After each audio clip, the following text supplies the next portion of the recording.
What's happening, folks? Welcome back to the channel. It's full-time reaction to Kilmarnock 1 Celtic 2 here at Rugby Park. We've had to seek shelter for the torrential rain. I've got Kenny with me to go over what I thought, Kenny.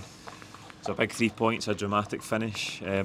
What did you make of it today? Yeah, I mean, look, that's what football's all about, isn't it? Last kicking, we're literally the last kick of the ball. Fans going crazy. Brilliant. Not really the sort of performance I think we were hoping after an international break with a bit of clarity with the window shutting. Maybe a slight improvement. It's probably going to take a bit more time for us to get our true identity back, but I thought overall it was relatively weak. In the first half, just nothing in the middle of the park. Thought Hatate was off it. He's giving cheap balls away. Negrin just not playing with any real presence. Shiwa out on that right-hand side, being really hiding in the game. I don't want to be too harsh on someone coming in. He's only played 180 minutes, but seemed to be, incapable of taking any responsibility. So when you've got those three sort of forward players all playing weak, it's hard to find your striker.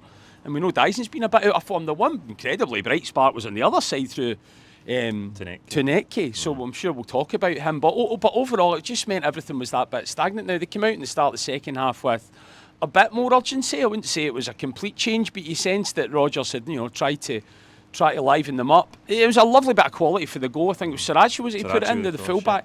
I mean, you don't play for Red Bull Leipzig in Uruguay if you're not capable of that. I thought he was a little bit inconsistent, but you can see there's something there with that left foot. And a brilliant striker's finish from Daizen. The one thing we've been missing is just someone in between the sticks. Lovely header. I'd rather he scored a goal like that than even something for 20 yards, because he needs strikers' goals, because they're going to be relying on him to be a striker now. Yeah. You think all of a sudden we've thrown it, because, the one thing that I was saying to the guys beside me in the stand, the one thing that's a problem here is corners and dead balls. Don't give them away because they had height. We've shown vulnerability. I think Schmeichel's actually needs to improve. He's coming for crosses. Opposite end from us, I'm not quite sure how deep it was, but it looked like he could have claimed it. And there's a vulnerability in our centre half here. I don't know why we've signed someone who's made their way into Man City's first team, but he can't get in our squad. It's confusing. Yeah. There's a softness there at centre back that we need to address. But at the end, look, brilliant for Iheanacho. I mean, incredible character. I could hardly watch it. I mean, you wonder how someone who's only been on 10 minutes, but then he's an English Premier League winner, right? Well, what comes with experience at the highest level is a good frame of mind. Yeah. And it was pretty cheeky the way, he Panenka it and sat the keeper down, but fair play him. Because it looked, McGregor didn't really want to take it. Negrin was a bit confused. We don't have a penalty taker without, and even Engels, who wasn't on the park, hasn't been great of late. Yeah. So that was class, and he really put his neck in the line for the side. I thought he was actually played a wee bit on his heels in the actual game itself, but that'll do him the world of good. So, yeah, amazing. I mean, a brilliant start to your Celtic career, getting a winner in that manner. As you say in the first half, Kenny, I think if you look at the lineup today, Donovan's at right back, who we'll come back to in a minute when we talk about the build-up to that winning goal. Sriracha's in for his first start. We've got Tounetki making his first start, Balakush only his second start.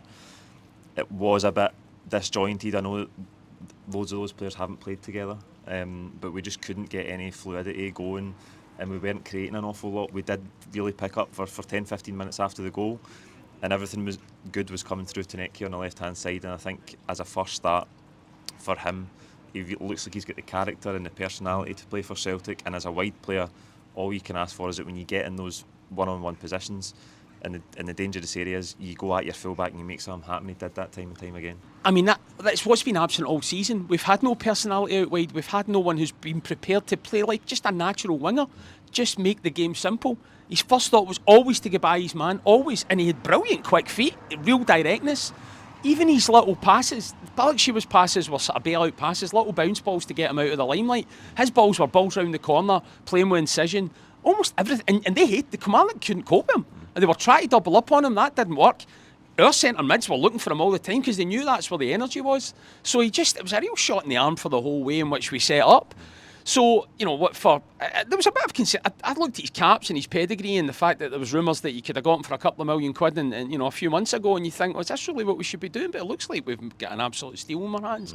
And then within about 47, 48 minutes, I actually seen him gesturing to some more senior Celtic players to try and keep the press. So he had the bravery to actually challenge our players and to try and play with a higher press, which was brilliant to see. And then getting the fans up at the end as well. Okay, he's kissing the crest after 90 minutes, right? That's always a bit cheap, but who cares? Everyone around me was delighted watching him, and it's so exciting. So look, we're still with Jota to come back.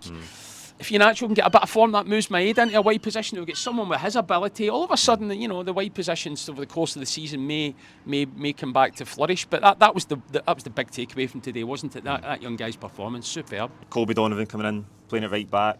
Tough ask for a young kid. He's obviously there because Ralston and Johnson are out longer term. So I think he did well.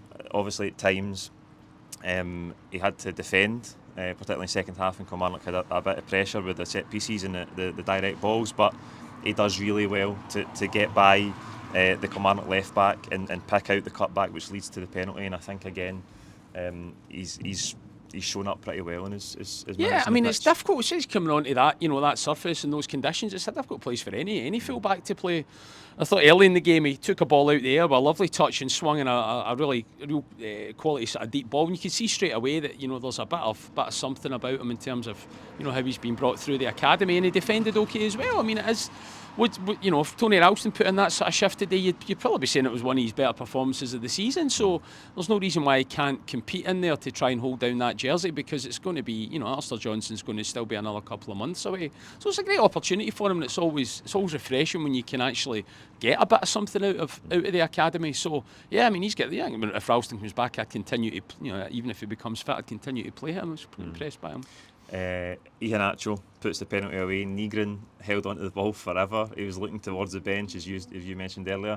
I don't think it was really clear who was going to take it. I think McGregor wanted Iheanacho to take it, but he showed great courage to step up and put it away. It was a slog today at times, but we got the points, Kenny, and I think there's a lot going on. Obviously, we had the protest against the board today with the late arrival as well. So you've not been on since the Rangers game, where we had the closure of the transfer window. A lot's happened since then.